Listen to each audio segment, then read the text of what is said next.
حضرت موسیٰ علیہ السلام کو اللہ کیا فرما رہا ہے؟ اس قوم کی طرف جاؤ جنہوں نے آیتیں جھٹلائیں۔ بنی اسرائیل میں مسلسل نبی آ رہے ہیں، مسلسل۔ میں نے پہلے بھی بتایا اسرائیل یعقوب علیہ السلام کا نام ہے، ان کی اولاد کو بنی اسرائیل کہتے ہیں۔ مسلسل نبی آ رہے ہیں، پیغام تو پہنچ رہا ہے ان کو، تو انہوں نے جھٹلایا یا نہیں جھٹلایا؟ یہاں پر یہ بھی پتہ چل گیا۔ اب آیات تکوینیہ بھی مفسرین نے کہا کہ آیات تکوینیہ مراد ہیں، یعنی وہ علامات کے بندہ پہچانے کہ اس کائنات کو بنانے والا کون ہے، اللہ تعالی۔ تو پہلی کتابیں بھی موجود، پہلے نبیوں کے پیغام بھی موجود، تو پیغام حق تو پہنچ چکا تھا۔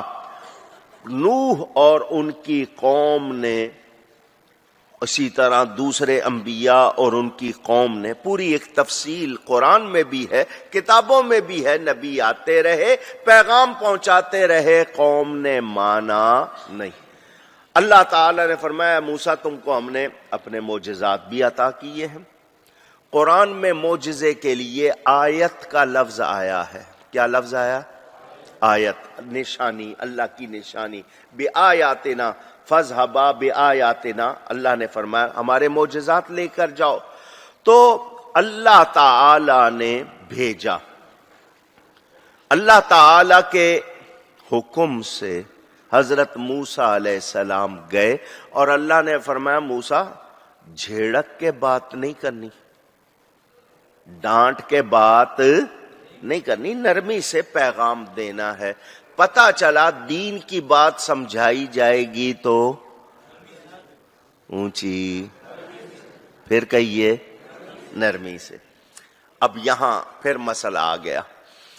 اب کہیں گے جی مولوی تو ڈراتے ہیں، او انسان بن جاؤ ورنہ آگ میں جلائے جاؤ گے، یہ ہوگا وہ ہوگا، جی ہر وقت ڈراتے ہیں۔ کسی کا لہجہ سخت ہو، انداز سخت ہو، تو یہ اس کا انفرادی معاملہ ہے۔ دین میں زبردستی، مثلا ایک باپ کے 4 بیٹے ہیں، ایک نرم آواز میں بولتا ہے، ایک اونچی آواز میں بولتا ہے، ایک کا مزاج سخت ہے، ایک کا مزاج نرم ہے، چاروں الگ الگ طبیعت کے ہیں، حالانکہ ایک ہی باپ کی اولاد ہے، مگر آپ کہیں گے نہیں یہ میٹھے لہجے والا ہے، وہ سخت لہجے والا، تو آپ کو فرق پتہ چل جاتا ہے۔ تو مجھے بتائیں کیا اس باپ کی ساری اولاد کو غلط کہہ دیں گے آپ؟ اونچی، جس کا مزاج سخت ہوگا، جس کے اندر اسی کے بارے میں بات ہوگی نا کہ یہ سخت مزاج کا ہے یا یہ تیکھے مزاج کا ہے، یہ تو نہیں کہا جائے گا کہ اس باپ کی ساری اولاد خراب ہے، ایسا تو نہیں۔ تو اگر کسی ایک شخص کا لہجہ یا کوئی انفرادی طور پر کوئی سخت لہجے میں بات کرتے ہیں، تو اب اس کو دیکھنا ہے کہ کیا بات کر رہے ہیں۔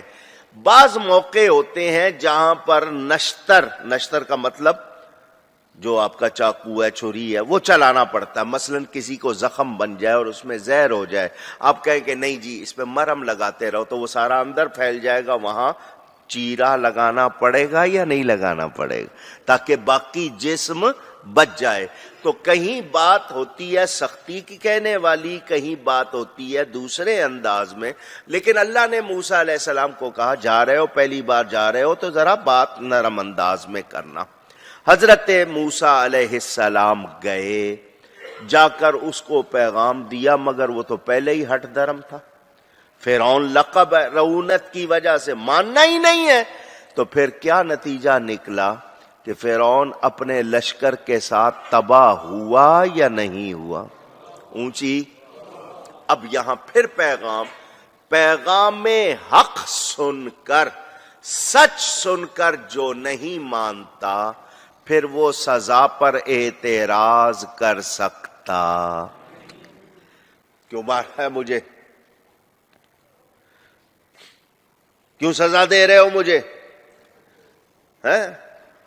سیاست سے میرا کوئی تعلق نہیں، حالانکہ ایک جملہ آج کل بہت نکلا ہوا ہے، کیوں نکالا ہے مجھے؟ میرا اس سے تعلق نہیں، لیکن ہوتا ہے نا جی، کوئی کہے کہ جی کیوں سزا دے رہے ہو مجھے، تو پہلے نوٹ کر کے تو نے کیا کیا ہے۔ جب تو غلطی کر رہا تھا تجھے بتایا گیا یا نہیں بتایا گیا؟ اب ہمیں بتا دیا کون سا کام جائز ہے، کون سا جائز نہیں ہے، کیا حلال ہے کیا نہیں ہے، ساری تفصیل سنا دی گئی. اس کے باوجود نہ مانے تو غلطی ہماری ہے یا کسی اور کی؟ اونچی. تو کیا ہم سزا پر اعتراض کر سکتے؟ اونچی. تو اس کو بھی یہ کہا گیا کہ تم یہ نہیں کہہ سکتے کہ تمہیں پہلے بتایا نہیں گیا تھا، تمہیں بار بار ٹائم دیا گیا. اس بنی اسرائیل کے ساتھ کیا کیا ہوا آپ پڑھیں. انہوں نے کہا ہم کو یہ انعام مل جائے تو وہ انعام مل گیا، پھر اس سے بھی تنگ آ گئے. اچھا جی اب توبہ کرتے نہیں کریں گے، توبہ 1 مہینہ نہیں گزرا پھر اس سے اسی میں پڑ گئے. مسلسل کبھی مینڈک کا عذاب، کبھی بارش کا عذاب، کبھی کون سے عذاب، ان پر طرح طرح کے عذاب آئے. ہر بار توبہ کرتے تھے اور ہر بار توڑ دیتے تھے. باز آئے، لعنت کی گئی. وہی بنی اسرائیل جس کو کہا گیا تمہیں سارے جہانوں پر فضیلت دی ہے، اسی پر لعنت کی گئی. لعنت کا مطلب رحمت سے محروم ہو جانا. اب یہاں چلیں، لعنت کا مسئلہ آیا، آج کل لعنت کا بھی بہت مسئلہ چل رہا ہے. آپ کو بتا دوں، مومن لعان نہیں ہوتا. مومن لعان، لعان کا مطلب لعنت کرنے والا. اونچی. کیا مطلب ہے اس کا؟ ہر وقت کہتے رہنا لعنت ہے لعنت ہے لعنت ہے، اس طرح کرنے والا نہیں. شیطان پر لعنت کا بیان قرآن میں ہے یا نہیں؟ اونچی. مردود ہے وہ، اس پہ لعنت کی گئی، قرآن نے واضح کیا ہے. اب آپ جتنے بیٹھے ہو مجھے بتا دو، صبح سے لے کے شام تک، شام سے اگلی صبح، 24 گھنٹے آپ کہتے ہیں، ہفتے کو 24/7 کے 7 دن 24 گھنٹے، آپ کیا 7 دنوں میں 24 گھنٹوں میں 100 مرتبہ بھی کہتے ہو شیطان پر لعنت؟ اونچی. میرے خیال 2 مرتبہ بھی نہیں کہتے ہوگے کہ شیطان پر لعنت. اب نہیں کہتے. اس کو اوپر لعنت میں کوئی شبہ نہیں، مگر ہم ہر وقت یہ نہیں کہتے رہتے شیطان پر لعنت شیطان پر لعنت شیطان پر لعنت. ہم یہ کہتے رہتے، حالانکہ قرآن میں بیان ہے، پڑھیں گے، آیت آئے گی پڑھیں گے اور کہیں گے بھی، مگر ہمیں پتا ہے جتنا ٹائم اس پر لعنت بھیجنے میں گزارنا ہے اس سے کچھ حاصل نہیں ہے، اتنا ٹائم نبی پہ درود و سلام کیوں نہ بھیجیں. سمجھ آ گئی بات؟ یزید پر لوگ کہتے ہیں لعنت بھیجی جائے یا نہیں. میں نے کہا وہ تو لعنت سے بھی اگلے درجے میں ہے، اس سے بھی برے درجے میں ہے، مگر اس پہ لعنت کہتے رہنا کہ یزید پہ لعنت یزید پہ لعنت. اس سے ہمیں کیا حاصل ہوگا؟ ہم اتنی دیر حضرت امام حسین کی شان بیان کرتے رہیں. تو مومن لعان کسی شخص واحد کے لیے یا کسی چیز کے لیے اس طرح کہنا، یہ کبھی ہو گیا منہ سے نکل گیا وہ اور بات ہے، عادت نہیں بنانی چاہیے. بعض لوگوں کو ہاتھ دکھانے کی، لعنت کرنے کی عادت ہے، ایسا کرنا اچھا نہیں، کیونکہ مومن لعان نہیں ہوتا. ہاں جو لعنت کی چیزیں ہیں ان پہ ہم لعنت ہی بھیجیں گے، مگر یہ مطلب نہیں کہ ہر وقت یہی کہتے رہیں کہ لعنت لعنت. ہم نے اپنا انداز درست رکھنا ہے. تو اسی بنی اسرائیل پر لعنت بھی کی گئی جس کو فضیلت دی گئی تھی. وہی لوگ جن کے لیے انعام تھے انہوں نے قدر نہیں کی، تو وہ پھر تباہ و برباد ہوئے یا نہیں؟ اونچی. یہاں سے پتا چلا جو نعمت کی قدر نہ کرے پھر اس کا حصہ کیا ہوتا ہے؟ پھر اس کے حصے میں کیا آتا ہے؟ تباہی، بربادی، ذلت، رسوائی. اللہ آپ کی پناہ. اللہ ہمیں معاف کرے. ہم نے پاکستان کیوں بنایا تھا؟ ہم نے قربانیاں کیوں دی تھی؟ آج ہم کیا کر رہے ہیں؟ کبھی ہم نے سوچا، غور کیا؟ تو مجھے اور آپ کو یاد رکھنا چاہیے نعمت کی قدر کرنی ہے، اور ایمان کے معاملے میں لچک نہیں ہونی چاہیے. رعایت، فلیکسیبلٹی ہے، جدھر چاہے موڑ لیں، نہیں، پکا چٹان کی طرح فرم اس پر سچا پختہ ہونا چاہیے. اگر ہم ایسا نہیں کریں گے تو پھر ہمارے لیے کوئی خیر. اونچی کہیے. میرے دوستوں اور بزرگوں، جو جھٹلائے سچ کو، حق کا انکار کرے، اس کے لیے تباہی ہے. کیا ہے؟ اونچی. میرے دوستو، عرصہ گزرا، حضرت موسیٰ علیہ السلام گئے فرعون کے پاس، جا کر پیغام دیا، اور تباہ ہونے کے درمیان ٹائم گزرا. یہ نہیں کہ فوراً اسی وقت 2 منٹ میں ہو گیا، ٹائم گزرا. مگر ٹائم دیا گیا کہ توبہ کر لو، سنبھل جاؤ. تو جو ٹائم کو، مہلت کو نہ سمجھے اور اپنے آپ کو نہ سدھارے، اس کو پھر اور زیادہ سختی کا سامنا کرنا پڑتا ہے. اب آپ لوگ ایک پیغام سن لو. انہوں نے آیتوں کو جھٹلایا، تباہ ہوئے یا نہیں؟ میرا ساتھ دیجئے، میں نے پیغام دینا ہے. وہ تباہ ہوئے. آیت قرآن کی ہے یا اللہ کی نشانی ہے؟ میرا نبی تو اللہ کی سب سے بڑی نشانی ہے. قرآن اللہ کا کلام، میرے نبی پاک صلی اللہ علیہ وسلم کا سب سے بڑا معجزہ. اب جو میرے نبی کی شان کا انکار کرے،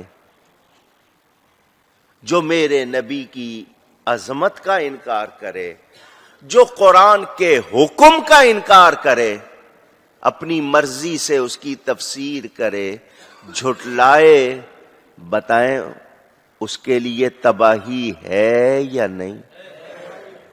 اور ہم اسے کہیں کہ نہیں، یہ تو بہت بڑا اسکالر ہے، یہ تو فلانا. میرا کسی سے ذاتی جھگڑا نہیں ہے. آپ کے ملک میں میڈیا اب مشہور کر دیتا ہے، پہلے لوگ اتنے مشہور نہیں ہوتے تھے. جاوید احمد غامدی نام ہے، جس نے آ کر قرآن اور حدیث کے معاملے میں گند پھیلایا ہوا ہے. گند. لوگ کہتے ہیں جی بڑا پڑھا لکھا ہے. کیا پڑھا لکھا ہے؟ 1400 سال میں کسی کو دین سمجھ نہیں آیا. وہ کہتا ہے تراویح کوئی نماز ہی نہیں ہے. تو تجھے 1400 سال میں سمجھ آ گیا، 1400 سال میں کسی کو سمجھ نہیں آیا. نبی کی حدیثوں کا انکار. تو جو ایسے لوگ ہیں، بولو یہ جھٹلا رہے ہیں یا نہیں؟ اونچی. اب آپ سن لو، قرآن نے بتا دیا جو جھٹلائے اس کے لیے کیا ہے. اب آپ بھی سوچیں، قرآن کس سے سیکھنا ہے، کس سے سمجھنا ہے؟ ہم نماز کی ہر رکعت میں دعا کرتے ہیں، صراط الذین انعمت علیہم، یا اللہ ان لوگوں کے راستے پر چلا جن پر تو نے انعام کیا ہے. اور انعام یافتہ کون ہے؟ صالحین ہیں، شہداء ہیں، صدیقین ہیں، انبیاء. اوپر سے چلیں تو انبیاء، صدیقین، شہداء، صالحین. اب بتاؤ غوث پاک صالحین میں سے ہیں یا نہیں؟ داتا صاحب صالحین میں سے ہیں یا نہیں؟ خواجہ صاحب صالحین میں سے ہیں یا نہیں؟ اور ہم کہیں کہ نہیں، ان کا رستہ چھوڑ دو، اور آج کے یہ جو متجددین نئی نئی باتیں کر رہے ہیں، ان کا رستہ پکڑ لو، تو کیا یہ صحیح ہوگا؟ اونچی. بس یہ پیغام ذہن میں رکھنا ہے. یہ گمراہ کرنے والے، یہ آج دلو فادلو، خود گمراہ ہیں، دوسروں کو گمراہ کر رہے ہیں. ہم نے نبی پاک صلی اللہ علیہ وسلم کے حوالے سے وہی عقیدہ رکھنا ہے جو قرآن حدیث نے بتایا ہے. دنیا کی کوئی طاقت، اب مثال کے طور پر میرے نبی نے کہہ دیا میں آخری نبی ہوں، میرے بعد کوئی نبی. اونچی.